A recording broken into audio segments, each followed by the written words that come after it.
Promulgation de la loi électorale par le chef de l'État Joseph Kabila, la CENI s'est réjouie d'avoir un instrument, j'allais dire, qui fixe les caps vers les élections de décembre 2018. Est-ce qu'il faut parler de l'échec de l'opposition, elle qui a multiplié des contestations pour faire tomber cette nouvelle loi électorale?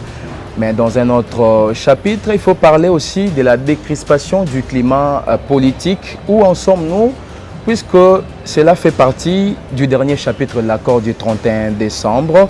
La rencontre Kyungu Wakumwanza et Olengankoy fait parler aussi l'opinion.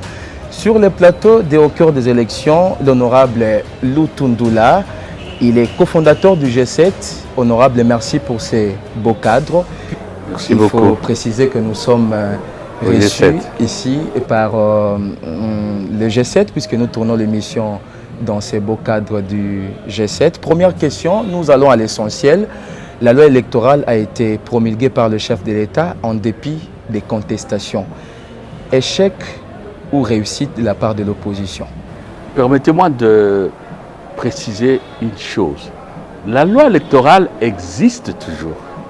Parce qu'on a l'impression que la loi électorale devient que d'être adoptée, promulguée. Elle existe toujours. On l'avait déjà adoptée en 2015. Rappelez-vous ce qui s'est passé. Nous avons même déjà versé la caution pour les élections provinciales. Oui. Donc, elle est en application. Justement. Et cette précision est importante. Pourquoi? Parce qu'on ne comprend pas pourquoi la majorité et son gouvernement nous a amené des réformes aussi substantielles que celles qu'ils ont imposées. Il n'est resté qu'une chose. Après les enrôlements, après le nettoyage du fichier électoral, la CENI nous amène la répartition de sièges, l'annexe. Répartition de sièges au niveau de l'Assemblée provinciale et une autre annexe maintenant au niveau des assemblées provinciales, donc Assemblée nationale et puis Assemblée provinciale. Il n'est resté que ça. Et malheureusement, on ne nous a pas amené ça. C'est-à-dire qu'on reviendra encore sur l'affaire. Je voudrais que la population sache. Je voudrais que la population sache aussi, parce qu'on ne l'a pas encore dit assez, on ne le dit pas du tout. Rappelez-vous ce qui s'est passé en 2015, janvier. Mais nous étions surpris d'observer que, alors que le consensus s'est dégagé pour qu'on ne subordonne pas le fichier électoral, le calcul du quotient électoral au recensement général. Rappelez-vous le discours du président Kengo ce jour-là, la conférence de presse du président Minakou tenue nuitamment. Eh bien, la loi qui a été promulguée, in fine par le président, reprenait le recensement. Reprenait le recensement. Donc, vous voyez déjà à qui nous avons affaire et quel décor on a planté depuis lors. Tout le monde était convaincu que l'affaire était terminée. Non, dans la version finale, on a maintenu les recensements. Bon, maintenant, la loi est promulguée. Nous avons protesté, nous sommes expliqués largement. Si j'étais le président Kabila, permettez-moi de le dire pour me faire bien comprendre, je n'aurais pas promulgué cette loi de cette manière-là. Parce que, conformément à l'article 61 de la Constitution, il est loisible au chef de l'État de saisir la Cour pour obtenir son interprétation, pour obtenir, j'allais dire mieux encore, ses conseils sur le texte à promulguer et voir si ce texte a quelques problèmes qui énerveraient la Constitution. Le chef de l'État ne prend pas acte d'un travail dont le toilettage a été fait par les parlementaires. Non, le président a deux possibilités. Il a la seconde délibération. 15 jours pour ça. Le président peut saisir la Cour pour les lois organiques. Ça, on fait un peu de la pédagogie. C'est obligatoire. Pour toute loi, on peut estimer que non, il y a controverse. Je vais être tranquille. Je vais être au-dessus de la mêlée, comme disait le président Mobutu. La Cour, dites-moi, est-ce que vraiment il y a quelque chose qui énerve la Cour? Il ne l'a pas fait. Et nous n'avons rien compris, d'autant plus que, en prêtant son serment, l'article 74 de la Constitution, le président dit défendre la Constitution. Il prend cet engagement. L'article 69 fait de lui le garant de la Constitution. Justement. Mais il a préféré, je m'excuse les termes, avec tout le respect dû à l'institution, le président a préféré se comporter en autorité morale de la majorité, en militant du PPRD. Voilà, la loi est promulguée.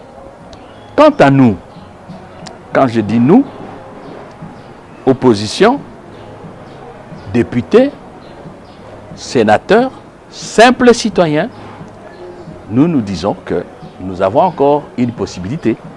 L'article 62 de la Constitution, 162 je veux dire, 162 de la Constitution dispose clairement que toute personne peut saisir la Cour constitutionnelle de l'inconstitutionnalité d'un acte législatif ou réglementaire.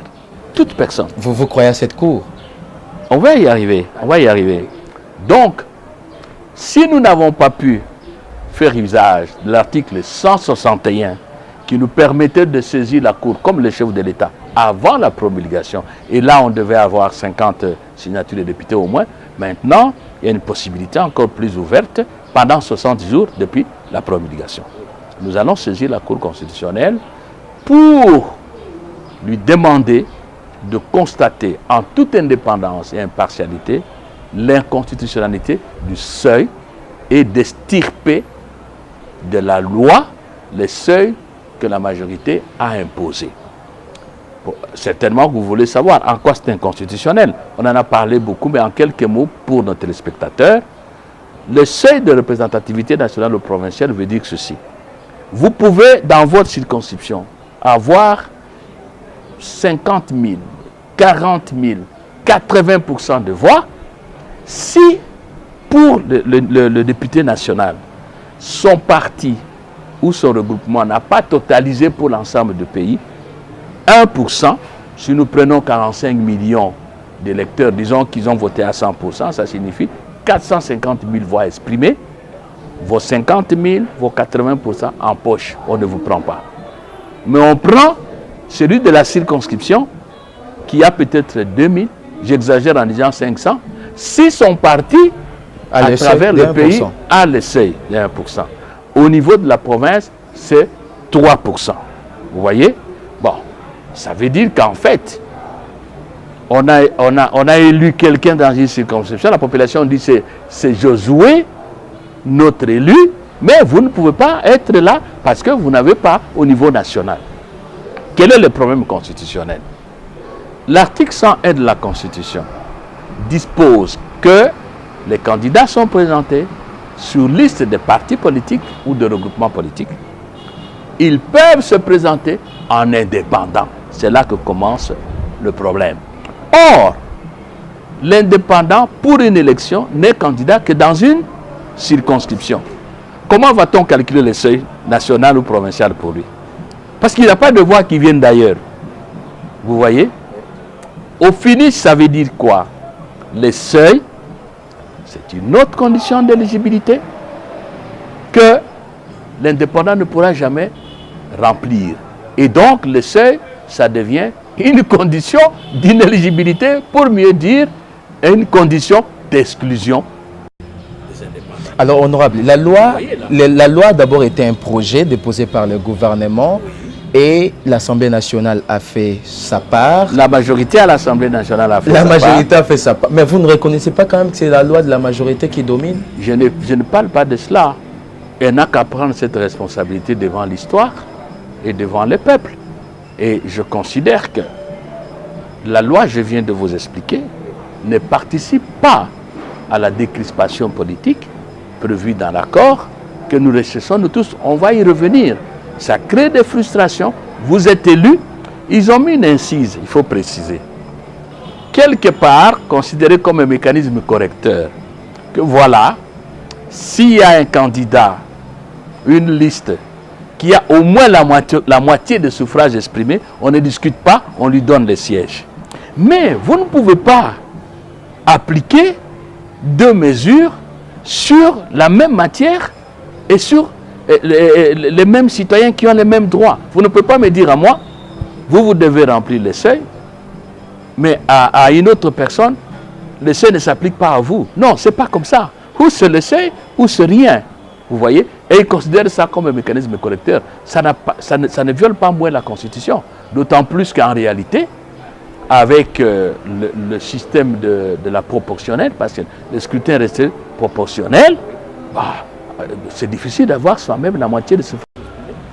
Alors, le prétexte, selon vous, ce n'est pas l'assainissement de l'échiquier politique. Il faut faire la part des choses aussi. Là aussi, c'est de la duperie. Mon cher ami le journaliste, qui a le plus inondé la scène politique des partis? C'est la majorité présidentielle, en particulier le PPRD. Avec PPPD, des partis, vous avez suivi les enregistrements. Hein? Des partis, il n'y a pas de siège, il n'y a pas de... Et on a eu ces partis-là. Pis encore, du fait de ce que le PPRD a fait, saboter la démocratie. Vous savez ce qui se passe à l'Assemblée nationale? Sur 14 groupes parlementaires, il y a environ 6 qui sont des branches du PPRD. On a même insulté l'Assemblée nationale. Hein? On a biaisé toutes les institutions, sont par terre, comme dans une république bananienne, comme je le dis. Mais voilà, donc c'est eux qui nous donnent des leçons. Qu'à cela ne tienne, c'est noble. Et parce que vous êtes au siège du G7, si vous voyez bien, nous fonctionnons déjà comme un parti. Nous, au G7, je voudrais préciser ça, ça ne gêne personne, parce que nous sommes entrés dans le processus d'intégration. Et moi qui vous parle, je vous prends en témoin parce que j'ai eu la chance de faire des émissions avec vous. J'ai toujours prôné le recentrage de notre système politique autour des grandes familles politiques, des grands courants de pensée. Justement, venons-en au niveau de la Cour constitutionnelle.